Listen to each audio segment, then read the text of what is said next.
Let me know once you can see my screen. Yeah, it's visible. Awesome. Thank you.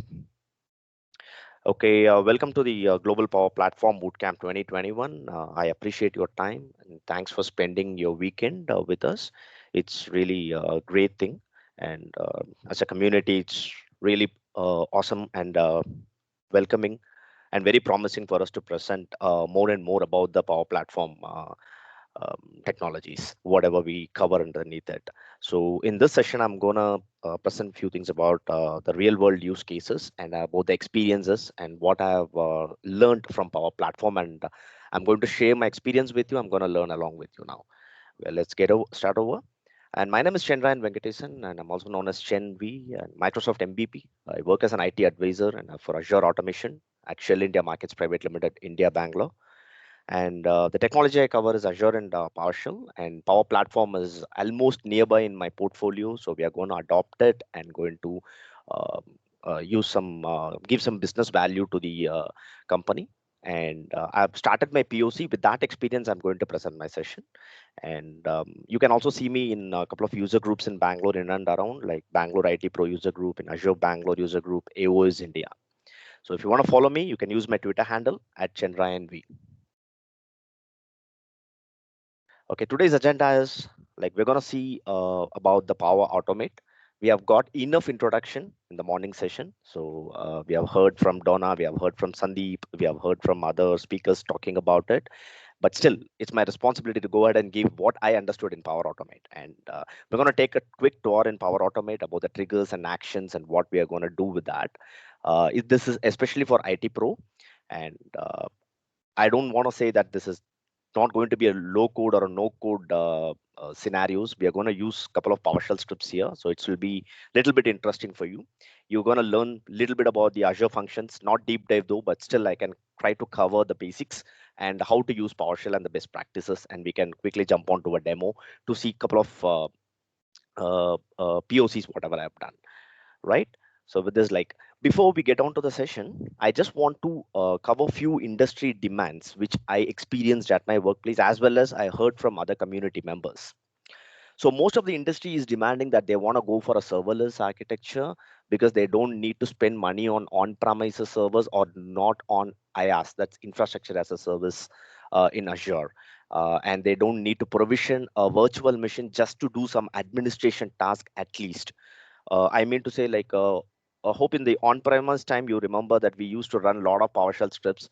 Like we used to put it across in a scheduled task and say that at 3 o'clock you're going to get a report and 5 o'clock you're going to get a reboot of the multiple VMs or whatever the repetitive admin tasks, right? So now in modern IT, most of the organization are adopted to cloud or adopting to cloud, and they are demanding serverless, and on top they need a security protocol. That means there should be not a bare minimal security. They are expecting that data to be confidential and they don't need to expose the server to the extranet or not being in internet, and we need to do some REST API communications, little bit of infrastructure challenges as though, but this is a demand, this is an ask from industry, and they need to do like integrations, workflows, orchestrations and automations, plus they want that in low code and maintenance.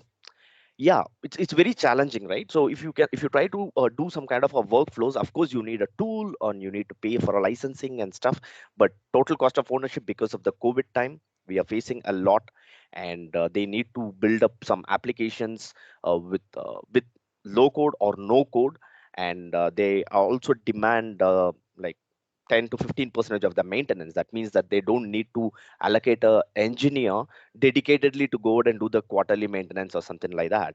And the licensing is a very important aspect here, because of late one of the application what we are trying to migrate become big challenge because the consumption of the license cost is too high, and on top, like, we have spent enough hours building an application using a some programming language, be it C sharp, .NET, whatever it may be, right?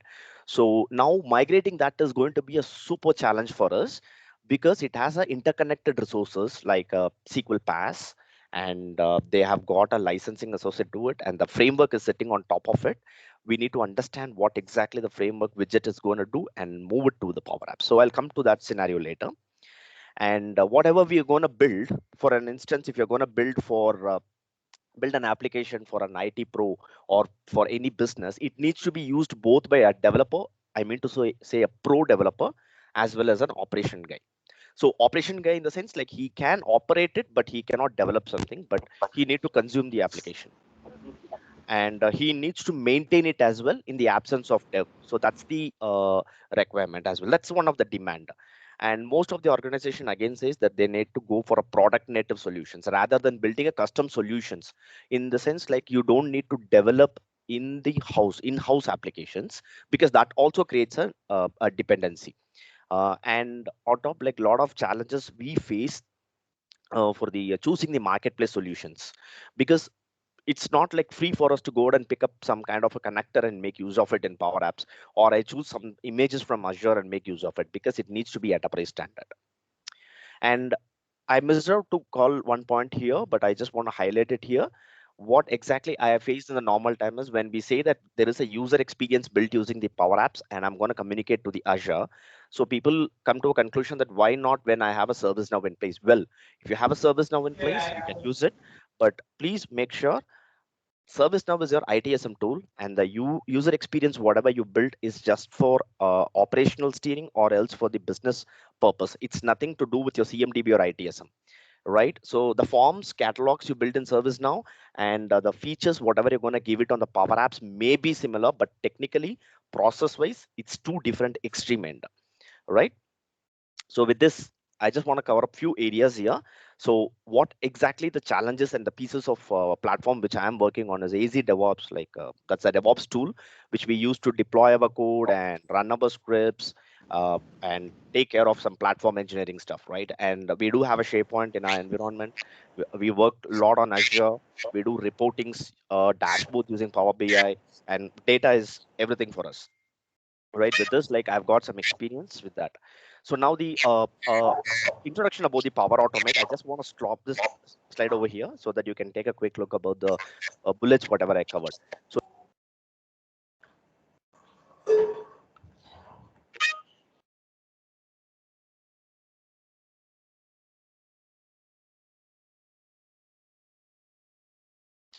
Jen, you're muted.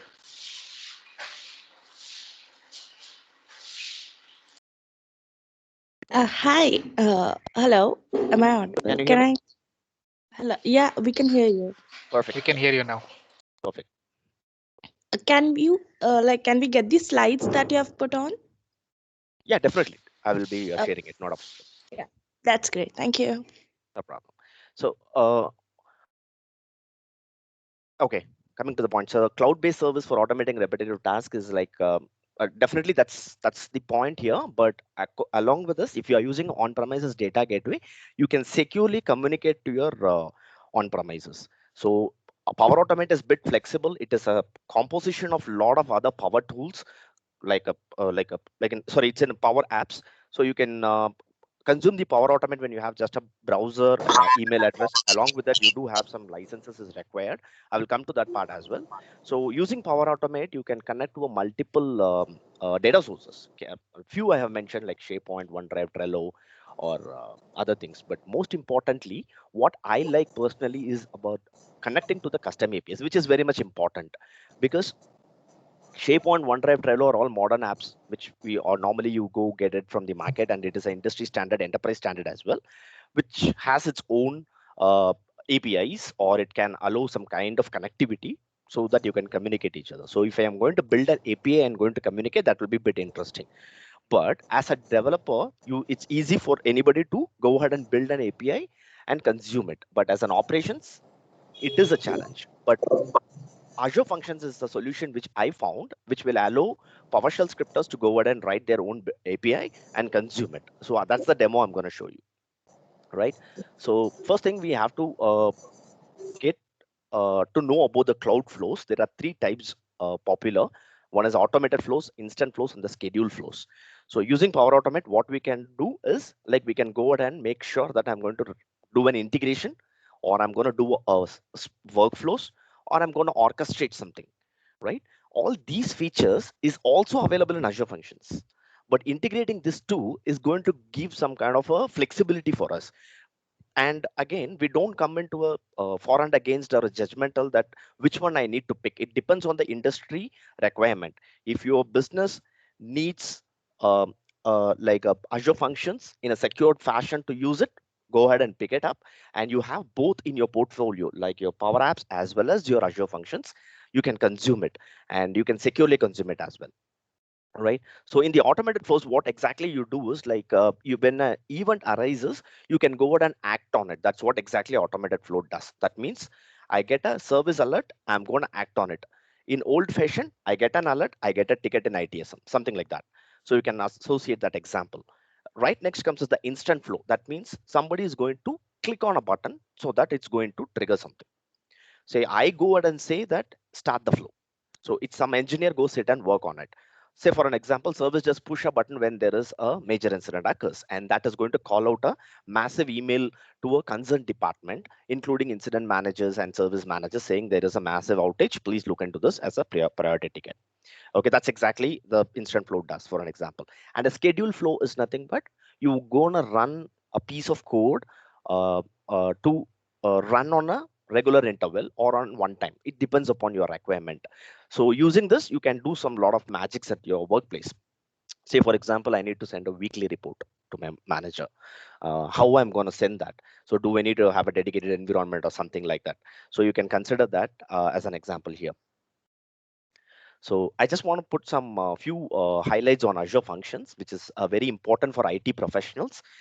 When Azure Functions came into the picture, probably in the month of November, it went November 2019, it was like general available. I was using it from the preview. I'm the great fan of Azure Functions actually. To be personally, I have used it a lot for many different scenarios at my workplace as well as for my business. Actually, it helped and improved the quality of services as well as the error-prone deployments for a lot of platform resources. So I will give you the slide. You can go through the docs. It's the docs are super awesome. I've reduced the PowerPoint slide just to make sure that my audience are going through the Microsoft Docs and making use of it. It has a lot of videos, it has the contents and everything. So to start about the Azure Functions, it's nothing but an event-driven compute on-demand experience. That means you get a compute on-demand from Microsoft as a serverless, and you run your code. That's it, and you're going to pay for the consumption. How it's going to work? You're not going to do any kind of infrastructure provisioning apart from you're going to apart from provisioning Azure Function app by itself. So you create a function app in a consumption plan, and you're going to choose a PowerShell or a Python as your language. You start building your function. When your function executes, you're going to consume some storage. You're going to consume some minutes. That's the combination. You will get the price. So, and 1 million request for consumption plan is free. So consider consumption plan by itself, it's free, and then you're going to get at least 1 million requests per month. Just imagine how much activity you can do in a function. So a lot of things you can do. I will quickly show it in demo again. I don't want to go too theoretically over there. Okay, so using Azure Functions also, you can go ahead and do a multiple data source connection and react on the events. So you can similarize it with the Power Apps, right? In Azure Functions, you have to write a little bit of codes and stuff to go ahead and do the connectivity because it has its own trigger and binding. You will trigger and binding will take care of it. It will tell how to connect your event hubs. How do you go ahead and make a timer triggers, and how do you connect with your Cosmos DB? It's all a template available. You can just quickly grab one and then communicate to that particular data source. And hardly you'll write piece of codes over there, and then you get the job done using PowerShell. And as an operational guy, I can go ahead and build a API and deliver to my employees to consume it. That's mean by application guys or operation guys, my colleagues, saying that you don't need to write a script by yourself. I have an endpoint. I'll give you the URL. Once you run the URL, you're going to get a JSON output back, and you can use that report, or you get a fancy HTML, whatever it may be. You can build that. You can build a small application using a PS HTML module combining in Azure Functions. I will give you the hyperlink for that. You can make use of it. Coming back, another feature is as I said, it's a scale based on demand. So obviously you're going to pay for the consumption. If you're going to choose a different SKU apart from consumption, probably like standard or a premium, you're going to have your own dedicated compute engine. So what is the advantage of that is you will not have a cold start issues. In your consumption plan, you will not have a dedicated compute. So when you go and invoke that API endpoint, you need to wait for certain minutes so that you get a you will be queued, you get a compute, and then the job starts. So that's how it works. So if you have a higher end SKUs like a premium or a enterprise for your production environment or your UAT environment, obviously you're gonna use the premium or standard. You will not be using a consumption plan. Simple as that. So if you ask me like how to use a PowerShell in Azure Functions, so as I said, the general availability is from November 4, 2019. To be frank, that changed a lot of things at my workplace. Actually, we have removed a lot of scheduled jobs from our legacies, and we tried avoiding a lot of runbooks culture because it's a lot of work for us to do that runbook development and then deploy it, maintain it, and we don't have a proper analytics for that, and we don't have a good dashboards. With Azure Functions, we managed it, but how I'm going to infuse it with the Power Apps is all together we're going to see. And I have given the quick start guide and the Azure Function PowerShell developer guide as well. That will give you the detailed overview to adopt your legacy to the function apps and then to consume it in your Power Apps. Both the hyperlinks are available in this, right? So let's get on to the demo. So quickly, I can wrap it up with 2 to 3 demos, and then I can hand over to Narasimha. If you're looking out for the next session, it's about the securely creating Microsoft Power Platform. You can keep the hyperlink handy from the Eventbrite site so that you should not have a trouble to switch on to the next session. Okay, so let me go ahead and open up my Power Platform thing. So to begin with, as an operational engineer, we need to have some kind of an user interface to work on the Azure platform. Yes, of course, we can do it on the Azure portal itself. Why do we need to build something out of that? Because we have got a huge environment. So we have got like 300 plus subscriptions to be maintained. When I need to do a reporting of types, or when I'm going to do some bulk operations, I need to have different user experience, and I need to do a logging systems. I also go ahead and take care of some kind of auditing later part of the time. So how do I go ahead and control that? So as a business user, I can go ahead and onboard my subscription, request for a subscription, and tell that I don't need company's enterprise standard policies. So they will get an exemption approval and come back to us saying that, hey, mine is not an enterprise solution. Please don't apply some policies for me on my resource group. So to give a short demo on it, I've built a small Microsoft form, which is going to help you out to work on this. Just give me one quick second. Let me open up my Microsoft Forms.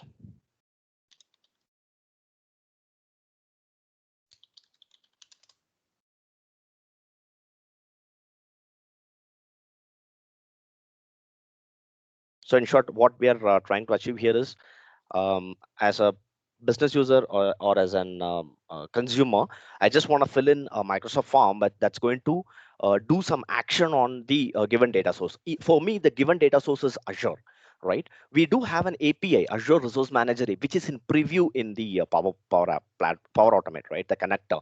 So what is the problem is, as I said, the industry demands the enterprise standard and the industry standard solutions. If my connector is in preview, I'm not allowed to consume that. So how can I go ahead and use the Power Automate and work on Azure?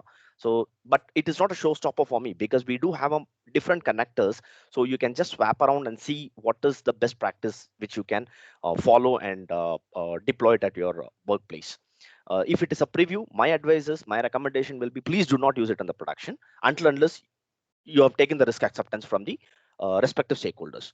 So in this case, like I'm going to work on a small user interface form, and I'll tell you how it is going to work in the backend. Okay, I'm not using the native connector here. So I'm going to use a connector name called, say, some resource group name called example1. Okay, so I'm just choosing out my business line, and I'm going to choose, hey, this is not my enterprise solution. So that means the source code is not going to, the logic behind is not going to apply the policies which is required. It can be in a huge environment. You can deploy an ARM template and then you can build up something bigger. And I'm going to choose my environment as production. I'm going to deploy it in North Europe. And I say that, hey, delete it on 24. I'm going to use for a week a resource group. Okay. So just click on a submit button. I'm coming back to my Azure portal. Let's wait for a couple of minutes. Hopefully things should go good. So meanwhile, I can also go ahead and show you the flow here, what is running behind it. So in short, what we have done in this is I'm filling out a form and I'm getting the response of the form out and say that I'm going to use a HTTP trigger. Frankly speaking, this is a good connector, but most of the industry will not allow this to use. If you are using a DLP or if you're having a protocol and patterns, they will not allow this to be used. Then you have to demand for the ARM, or you need to find an alternate solution to work with. This is my demo lab, so I can use the HTTP, but in my environment POC, I'll be using the ARM template where I can invoke the REST API directly rather than using the intermediate one. Why I want to use it here is I have a script ready, what I have built for the past 2.5 years, whatever I'm using at my workplace for the platform engineering. I have all the scripts ready in my repo. I can just grab it, use it in my Azure functions, and give the colorful Power Apps. Using Power Apps, I can give the colorful user experiences, right? So here what I'm doing is I'm just hitting an endpoint, which is a custom API built by us using the Azure functions. All right. So that has a API endpoint called the create resource group. And what happens is that will accept a couple of payloads. That's resource group name, location, environment, business line, requested to be deleted. Okay. So when I hit this endpoint with this payload, it is going to create a resource group and it is going to add some values for me. How and where is what we are going to see it in the Azure portal. So we have created a resource group name called example1. I'm just opening it up. You can see the naming standard. I have given only the example one here, right? Remaining is a enterprise, what do you say? Your company best practices. So you will go and make use of the naming standards or conventions, whatever you call it as, right? How that logic is being built is using this Azure functions. So this is my Azure function code, which is a super duper PowerShell, which you can easily see. I'm establishing the connection to the Azure. I'm selecting some random things. This is just a logic. It's not a production ready. Just for a demo, I'm just choosing some random keys and I'm just making that sequence number just for a demo purpose so that I'll get some unique characters so I can accommodate here in my resource group name. So this is what exactly I'm doing. So this code is going to pick out some random characters and then it is going to append it. And then it goes and add a tags for me with the created on, and that is the current date time. This is the logic in my commandlet in the PowerShell, which I've used it here. So that appends in the tag value. I'm going to get the environment from the business consumer, that's the user, business line, requester, and to be deleted. So if I go ahead and open up the tags, you can see that I've created the business line with these information. Okay, since it's a production, it is going to be a prod. Back here to the form, and if you can go ahead and say that, give some other example like example 2. This time I'm going to choose finance. This is enterprise solutions development West US, and say that I'm going to delete on 25, submit. Back here you can see to be deleted is selected on so and so date, whatever I've given it in the form, right?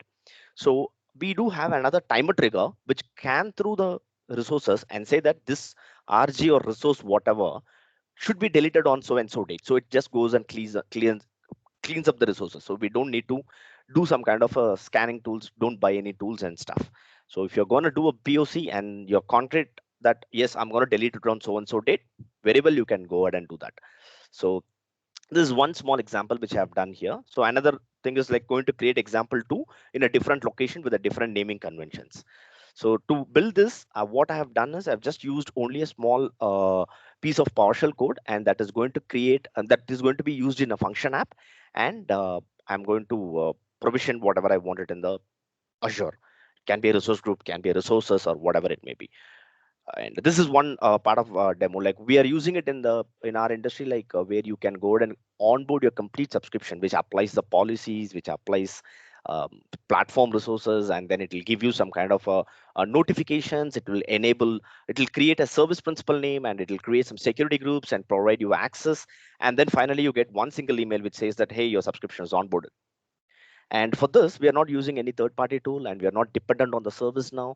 We are not dependent on something else. So either you use a form or you use a SharePoint, or if you want to use a service now, also well and good, you can use it and you can trigger it anywhere. So it's up to the industry practice, best practice, or governance, whatever they call it out. It depends on the usage, because Power Apps and Power Platform is like too wide. You can choose whatever you want to use as a connector and work on it, right? So I'll just move on to the next quick demo, which is probably a bit cranky for others, but I found it as bit interesting, because in my workplace I do have a challenge using the DevOps connector as well. So that means I can't go out and work on DevOps automation without writing a piece of code. But that didn't stop me working, because for my POC, what we have done is I just want to schedule some release trigger, which I can do it in the DevOps portal itself. Okay, I'll give you a simple example. Every night I will be releasing some sort of a code in my production environment that happens through the Azure DevOps, right? So that will start the release and deliver it. But yeah, of course, people may ask, when there is a scheduler enabled in the DevOps itself, why do we need to do it? You can't customize it. So I'll just show you quickly what I'm trying to explain here. There's my DevOps. I didn't open my DevOps.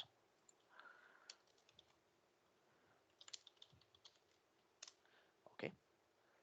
Here is my DevOps. I have a pipeline. I have a release pipeline. So in this release pipeline, I do have a artifact set, and it has a scheduler. It is going to do some activity, right? So it has a scheduler set. Say, for example, I'm going to do it Monday through Sunday at 11 o'clock. It's going to run. But I don't need in this fashion. I just wanted to be in a cron fashion, right? So people, those who do YAML a lot, knows about like how to go ahead and do a customization, like run in like 3 times a day, or run exactly Sunday 11:15, but not on the second Sunday 11:15. You can go ahead and opt that feature over here and make use of it through the Power Apps, or else using another option as well. So what I have done it in the Power Apps is simple. Why I'm getting this right? Let me go back to the flows. I've got a trigger release. So simple. I've got some kind of a recurrence where you can go ahead and modify and play around here. How you can set your time zone, or what days and what these minutes and stuff. So you can have further more modification here. Frankly, this is actually a subset of the cron templates. Even you can do a lot more in cron, but not many in this trigger. So again, I'm using a HTTP trigger here, which is going to call a endpoint. This time I'm just using a secure code. That's the only different, nothing much. So when I'm going to hit this endpoint, it is going to start the trigger. How this is going to work, we can quickly see. Don't need to wait for a time. I can just go back to the flows and say like, hey, start this trigger. Done. Back onto this. Okay, my DevOps portal. So if you go to the release, you can see it is scheduled now at 12. I kicked it on. It's queued. How this is working? I have an endpoint here, right? So I have a schedule triggers endpoint, and I've got a JSON body. You can dynamically build it. Just for a demo, I built it in this way. I've given my definition ID and a description. This is my artifact alias, and I'm giving some instance reference ID as well as the draft. If I'm going to do a draft as true, it's going to be starting the release, but it will not deploy. And if it's false, it's just go ahead and create a release and then start the deployment. That's the only difference here. And what I'm going to do here in the run.ps1 file is I have a pat token from my DevOps, and I'm creating, building up the headers and passing it to the REST API endpoint. Through this, I achieved what I want. I want to call the DevOps create, and I have to do that. Why? When there is a native connector available, why don't we break it out and fix the part? Yes, of course, you have connectors available, but not all the organization will be allowing it in first place. If they allow, not all the organization will have the same directory to use in this example. You can see in this my demo, you can see I have got Chen's Office 365 as my tenant, but my Azure DevOps tenant is different. So I will not be get authenticated in first place. That's the reason I'm using a pat token. Using the pat token, I'm consuming the REST API and then passing it as a header, and going to achieve my need. So there is no stopper here. So what I want to mean here is like you have a lot of flexibility in the Power Automate. Nothing is like a showstopper. If you have a very minimal connectors, that is actually good enough for a operational guy to go ahead and work on some kind of reporting or enacting on some resources or working on some policies or deploying something or managing the environment. But though it is not full-fledged, you can go ahead and manage it to some extent where you can reduce the manual effort. So similar to the forms, I will quickly give another example. Where do I have a SharePoint user interface as well at my workplace? So I do have a SharePoint list here, which will go ahead and allow me to update the tags again. So, for example, I have created some a demo uh, resource groups which has no tags here. This is manually created, not through the forms. So for this, I just want to make sure that I need to delete it in some uh, time of thing. Whatever I need to just put a tag and say that it needs to be deleted, right? So I just go to this list and let me copy this so that I'll not make a mistake. Yeah, that's my resource group name. I'll say mark for deletion and click on save. In this, I'm going to cover two quick integration example. One thing is whenever this is going to happen, this event is going to arise, I need to get a Teams chat ping. And another one is it's going to update the tag in Azure. So I can update my line manager. So-and-so has done something on your resource group. He marked it for a deletion. And I can also inform him in the Teams, right? So let's see how that works. It not yet started. I think so. Let me look into the run history of it. Okay, it's running.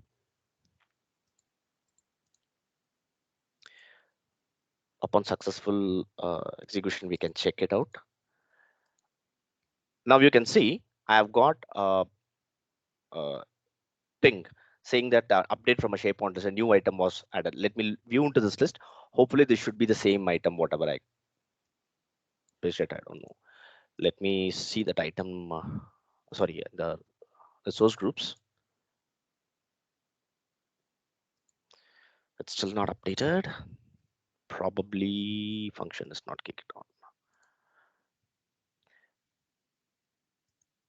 Okay, I can quickly show that a bit later once that's updated. So let me know if you have any questions, or it'll be great if you can share few experiences of yours or challenges so that I can try to address if I know something on it. So it'll take some 5-10 minutes breakout on that.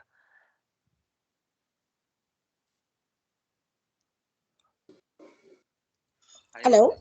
Yep. Hi. Actually, I have a query on Power Apps. So if you can help me with that. I'll give my try best because I'm not really good in Power Apps like in Power Automate, but I can try. Or someone else in this call can help you out. Go ahead. Feel free to ask. Okay, so actually I have a data set. Mm-hmm. So like the major column, like the first column, say suppose a chemical. So Mm-hmm. there is a chemical like say XYZ. So there are two XYZ chemicals and they have like in unique other columns related. So when I put that into my Power App, so can I link them in such a way that when I click on the particular column, it shows me how what are the other correlated columns? I know I might sound confusing. No, if I'm To not wrong, are you simplify, talking about dynamic lookup based out on the previous entry? not exactly that, but Mm-hmm. yeah, I can say it's quite similar because like what I want is I want to have the details of the particular unique ID. But like when we go on, suppose when we create an Power App using Excel, so when we connect it, it's directly coming up and then we have the datas, and then like we can see like one particular row in the one particular row, all the informations are displayed on the like Power App Canvas application. But what if we want to make it more dynamic and we want to filter out things? Like I want to see only one stuff. Like suppose there is a three row, so there is a chemical named neon, and then it is compatible with another like two chemicals. So I want to see the details of one particular compatible chemical. So how can I do that? Okay, very big question, but through the user interface, I'm not familiar how to do that. But for your logic, I can give you the Mhm. function code. Sorry, I mean to say the formula Yeah. code. You can try with that. Yeah. If you are going to do something Sure. on the UX user experience, I'm sorry, Namrata, I'm not sure, but I can connect with you, or you can just ping me in Teams or in LinkedIn. You can connect with me. I can just try to give you the formula. Not a problem. Sure, that would be great. Thank you so much. Awesome. And also, I was trying it, I'm a beginner in Power Platform, and I also tried with Power Virtual Agent, Hmm. putting it up to Power Automate and stuff. So I have a document, a full-fledged document of around 365 or 400 pages. So Hmm. if I want to build a Power Virtual Agent out of the document, so whenever your user types on okay, hi, I need up the procedure for this Hmm. particular stuff, so the bot goes in the backend and then searches the exact title or keyword, and then it comes back with that entry. So how can Power Automate help me with this? You can have your feed. Okay, that's a very good question. Actually, you can have your feeds in any of the format every time you get it from your users or from various sources, right? When you're going to dump it in one of the centralized location using Power Automate, you can schedule and dump it to your Power Agent, because your Power Agent needs some kind of a backend data, right? So Power Automate can help you out in that. And you can also extend Power Automate for say for example frequently asked question in any of the IT services. Say example, unlock my account. So in that case, you can click on Power Automate, which can just read your user input and go ahead and unlock your account for any applications or any of the Active Directory accounts. Lot more features are there. You can it depends on the scenario. You can go ahead and pick that. Okay, cool, cool. That's awesome. Thank you so much. No problem. Hey, I do have one small My question. question is like you said that HTTP is not that familiar within the organization in production. So what is the second alternative you were talking about? And the second one is like we gonna create if some sub flows. So Hmm. without HTTP, how we gonna achieve that? The Okay. main sub flow. I actually I don't want to threaten any people that the HTTP is bad to use or something like that. Personally, my opinion is that connector is not secured enough. I'll tell you why. I'll just show you it in my portal. If you just go ahead and open up any of the flow, say for example, I just choose whatever the flow here, this one, right? I did it. If you look into the connectors, how this has been designed, it's a HTTP connector. If in case I need to use a secured password or API keys, right? That's going to be the plain text here. It's not that secured until unless you peek the code and try to deploy it in a different methodology. That's the only drawback I see it in the HTTP connector. If in case you can't use the HTTP because organization blocked it, why organization blocks us is you can go out and invite any sort of data from external world to your internal organization, right? You can use your RSS feed. You don't know what is available in internet nowadays, right? You can just consider that I am a hacker. I give the API endpoint and say you're going to get a weather report. If you blindly trust me and use it, I'm going to get into your organization, right?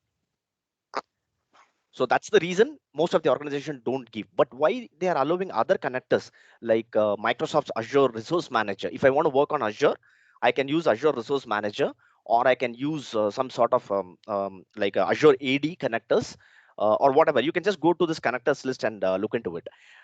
You can also build your custom connector in your organization and consume it. No wrong, nothing wrong in it. Hope that answers the question for you, right?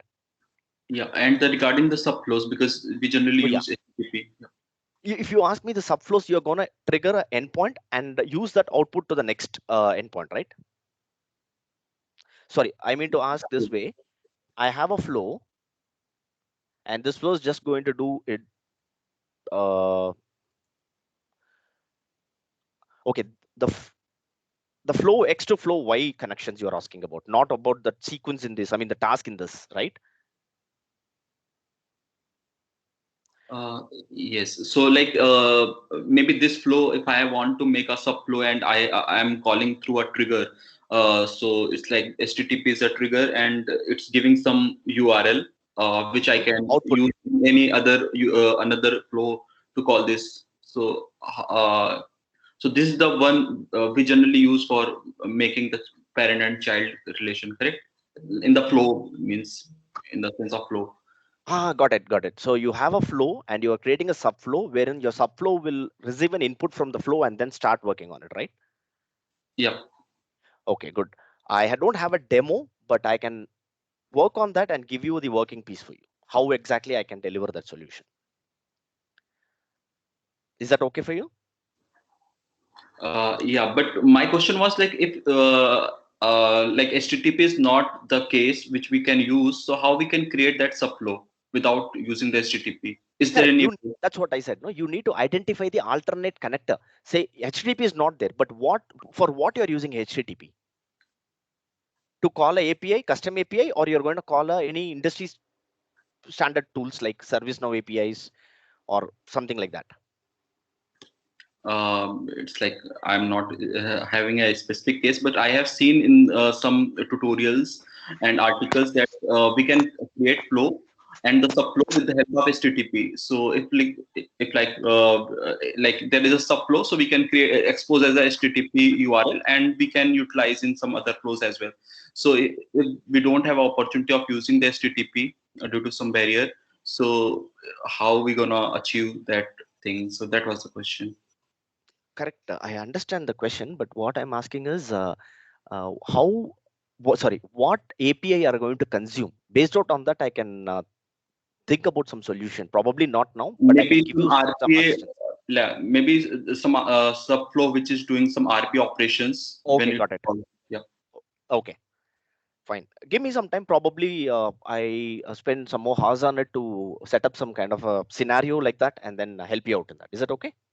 Yeah, thank you very much for No acknowledging. problem. No problem. It's my pleasure. And Hi, before Venkat. winding up, I just want to highlight one thing. So based out on that SharePoint list item update, you can see that I have updated the tags here, which is like mark for deletion true. So this is what I was trying to achieve here. And for that, the piece of code, I will be sharing this code as well. We can use it. The key advantage of this is you can use this in Function App natively, or you can just grab just this piece of code and use it in any of the PowerShell scripting, wherever you use, like in your Windows box, or if you want to use it in your server somewhere, you can go ahead and use it. So that's how it works. And here is what exactly the update RG function is going to update the tags. It just go ahead and get the resource group name. So if you see, I have using the $request object here, which is from the parameter, right? So this request object has got a body property, and it will receive the resource group name from where? From my SharePoint or from my forms. Whatever the UI I built, this is be the backend, and it will be the this will be allowing me to integrate and get the job done for me. Yeah. Thank you. Thanks all. Any other questions? Yes, I have one question. Sure. Regarding this flows, can we, the business partners can manage the flows? Business partners, you mean to say the external identity? Yes, yes. Yeah, very good question. Yes, you can allow them to do, but you have to leverage your environment, that is your tenant, in such a way. My recommendation will be, if you're going to share it with your external vendors or suppliers, you create a tenant, dedicated tenant securely for them, and then make use of that. Probably how to do that, Narasimha can continue in his session, the next session, and show you how to create a securely some good tenant practices and patterns. Okay, so you make use of it, and then you create a tenant, and you guys have your own group. So how do you want to do that? Is you create your like what do you call security group in your environment, and add your external suppliers and your IDs. You can safely make use of it. For your organization, you can use the same account, but your suppliers can't get onto your organization environment. Okay. Chen, we have to consider the licensing part also here. Definitely, yes. If you are going to do securely, you need to pay for that, Kamlesh. Okay. The reason being is, if you are going to use a connect, depends on the connector. For example, if you don't need to use premium connectors, you can go for a standard license and use, or else you can go for the free. If depends on how you're going to build the custom connectors and make use of it in the tenant. If we Okay. are giving some licenses, we are sending some licenses to the external parties, so that time we can use it, right? Correct, Or- but you need to allocate a license for sure, but depends on the consumption what you're going to do in that. If you're going to allocate an account for him, you need to give a license, but standard or premium depends on the consumption. Okay. But is there any like a demo or anything which we have already some URLs for the same, like how business partners can? Shravan, the next upcoming session should give you more insight by Perumal, securing your environment with external clients. So Yeah. please join that. Okay, yeah, sure. He can give some more insight about licensing part probably, or he can help you out creating. I mean, he will discuss more about security. He has got a good experience on it, so probably he can help you out. Sure, sure. Thank you. I'll think about it. If I get something, some idea, I can share it with Kamlesh. He can cascade it to all. Or if All you right, have any sure. questions, you can just connect with me in my Twitter handle, or else you can connect with me in LinkedIn. I can try to assist you. If any unique scenarios you are facing at your workplace, I'll try my best to solve that for you. Sure, sure. Thank you. Thanks, everyone. Thanks for your wonderful time. Take care. Okay, so thanks, Chen, for this session. I know it's completed early. You guys can take a short break and join for the third session, which will start shortly. There's a separate meeting link available.